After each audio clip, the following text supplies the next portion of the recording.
কাহারও চেহারা নূরে আলোকিত হয়ে যাবে, আবার কাহারও চেহারা কালো হয়ে যাবে।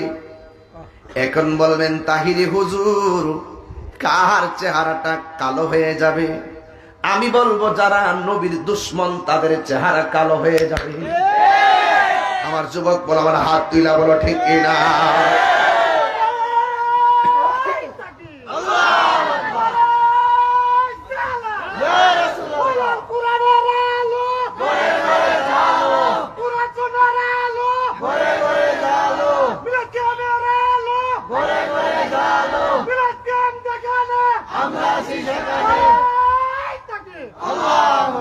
আল্লাহ হায়াতে বরকত দুক, আমিন কর। যারা নবীর দুশ্মন তাদের চেহারা,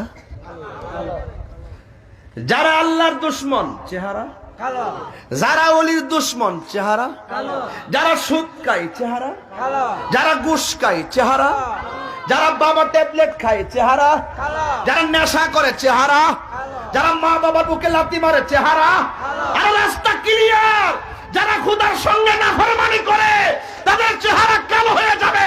যারা আল্লাহর ইবাদত করে, নবীকে মুহাব্বত করে, আউলিয়া কেরামের সোহবতে যায়, মা বাবার খেদমত করে, হালাল খায়, এদের চেহারা নূরের চাইতে আলোকিত হয়ে যাবে। হাত তুলে বলুন মারহাবা।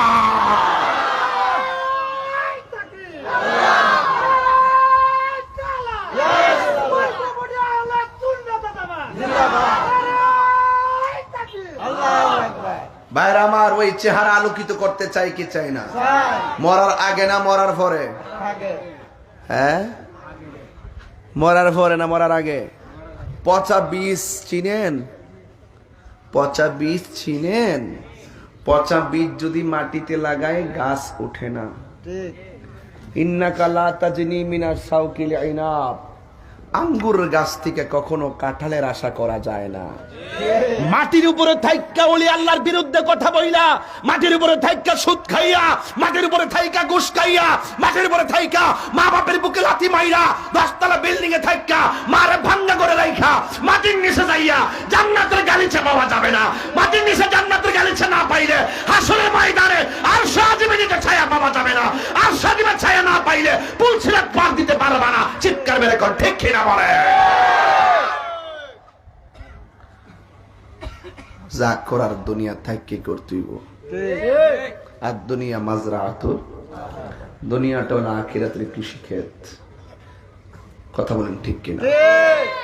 মরার পরে কিছু আছে? Yes or not? মা আতাকুমুর রাসূলু ফাখুযুহু ওয়া মা নাহাকুম আনহু ফান্তাহু। যা বলছে কল্যাণকর তা করতে হবে, যা বলছে করিও না তা থেকে দূরে থাকতে হবে। কথা কোন ঠিক কিনা?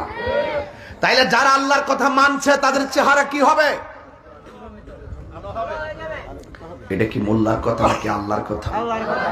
ইয়াউমা তাবিয়াদ্দু বুজুহ, সেই দিন কাহার তাদের চেহারা কালো আলোকিত হবে। ওয়া তাসওয়াদ্দু বুজুহ, কাহার চেহারা কালো হয়ে যাবে। ওই কঠিন মুসিবতে আমার আল্লাহর হাবিব বলেন, জিকির শুনলে যার দিলটা দেওয়ানা হয়ে যায়, জিকির শুনলে যার মনটা ফান হয়ে যায়, জিকির শুনলে যার মনটার ভিতরে একটা আনন্দ লেগে যায়, ওই জিকিরওয়ালা জাকেরদের জন্য আমার আল্লাহ আরশে আজিমের ছায়ার ব্যবস্থা রেখে দিয়েছে।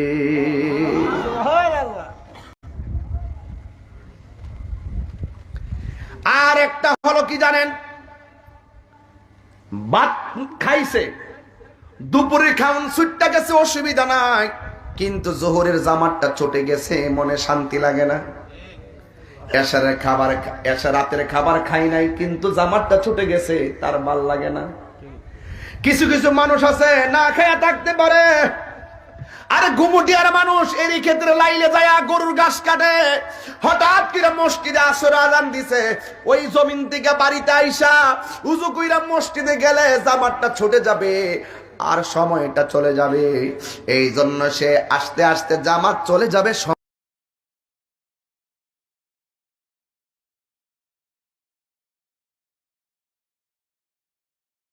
সময়ও চলে যাবে। এই জন্য গামছা টিকা এই রুমালটা খুললা এরই ক্ষেত্রে লাইলের মধ্যে গড়ের ফানি দিয়া উযু কইরা ক্ষেত্রের লাইলের মধ্যে নামাজ আদায় করে ফেলে এমন মুরব্বী সমাজে আছে না নাই? এই লোকগুলো রৌদ্রের মধ্যে অনেক কষ্ট করে, চেহারাটা একদম কালো হয়ে থাকে। যুবক, চেহারাটা কালো হয়ে থাকে, কিন্তু দেখা যায় লোকটি মারা যাওয়ার পরে তার চেহারাটার ভিতরে হলুদ হলুদ একটা ভাব হয়ে থাকে। জোরে কি সুবহানাল্লাহ বলা যাবে না? মুর্শিদ ও আমারি মন কর লাগো হরণ কি রূপ ও দেখাইয়া, এই তাহিরির কি দাম আছে, এই তাহিরির কি দাম আছে, যদি না যাহলো গো আমার মুর্শিদ নিল আমার মন কারিয়া। কে মন করে নিল হয়ে মন, কে মন করে নিল হয়ে মন, প্রেমে ডাক দিয়া গো আমার মুর্শিদ নিল আমার মন কারিয়া। জোরে জোরে কি আল্লাহু আকবার বলা যাবে না?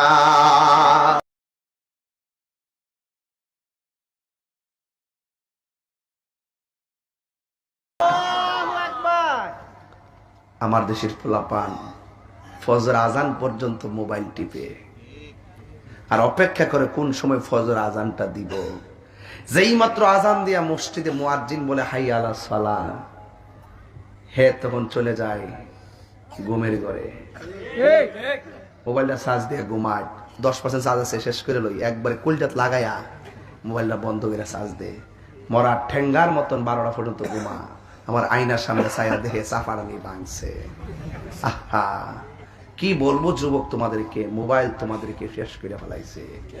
এই চোখ দিয়ে নবী দেখার সুযোগ আছে, এই চোখ থেকে তুমি নবী দেখার মর্যাদা হারাইয়া ফেলাইছো এই দারুণ মোবাইলের কারণে।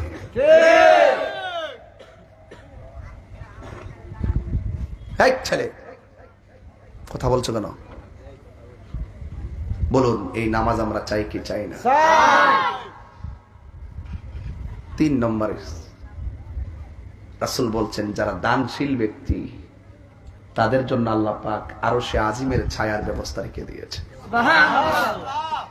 এখন আপনারা ভোট দেন, যারা দান করেছেন, যারা উৎসাহ দিয়েছেন, আমরা আশা করতে পারি আমরা আরশের নিচে ছায়া পাবো ইনশাআল্লাহ। কোন নাকি লেগা না? দুই হাত দিলে এটা মাদ্রাসার কালেকশন ইনশাআল্লাহ। কোন আমি প্রস্তাব দিয়া যাই, যখন মাদ্রাসার কাজটা ধরবো 1 বস্তা সিমেন্টের টেহা হইলে আপনি মাদ্রাসাটা দিবেন। আল্লাহর রাস্তায় ফাউডার দইরা কইয়া দিয়া যায়, ফাউডার দইরা কইয়া দিয়া যায়। 1 বস্তা সিমেন্টের দাম কত? 500 ধরেন না, 500 একটা মিলান না, 500। মাদ্রাসা কাজটা ধরলে 500 টাকা অন্তত। আরে মোবাইলে দিয়ে 2 দিন পরে 500 টাকা দোকান, এমবি দোকান। এমবি না থাকলে মাথা ঠিক থাকে না, মোবাইলে এমবি না থাকলে মাথা ঠিক থাকে না। অথচ তোমার হৃদয়ে যে আমল নামা নাই, তুমি মাথা ঠিক কিরা ঠিক ঘুমাইতেছ। খবর আসেনি আমল নামার জুরি শূন্য। এই দানগুলা মিজানের পাল্লায় বাটকারা হবে নাকি মির্জা হুজুর? এই দানগুলো মিজানের পাল্লায় বাটকারা হবে, তোমার নেকির পাল্লাকে বাড়ি করে দিবে। আপনি ভাবতেছেন যে আমি দান করছি, আমার মনে সম্পদ কমে গেছে গা। আরে আজকে যারা 10 টাকা দিছেন, একদিন 10 টাকার কথা ভুলে যাবেন, কিন্তু আল্লাহ পাক এই 10 টাকাকেই উহুদ পাহাড় পরিমাণ নেকি বানায় আপনার সামনে উপস্থাপন করবে। তাহলে কি লস হইছে? লস হইছে? আল্লাহর ওয়াস্তে হুজুরে ফিসা হুজুরে 20,000 টাকা দিয়া আমার যে উৎসাহটা দিছে, আল্লাহ যেন হুজুর হায়াতে বরকত দান করে। আমার জীবনের প্রথম সময় যখন অঙ্কুর বয়স, ছাত্র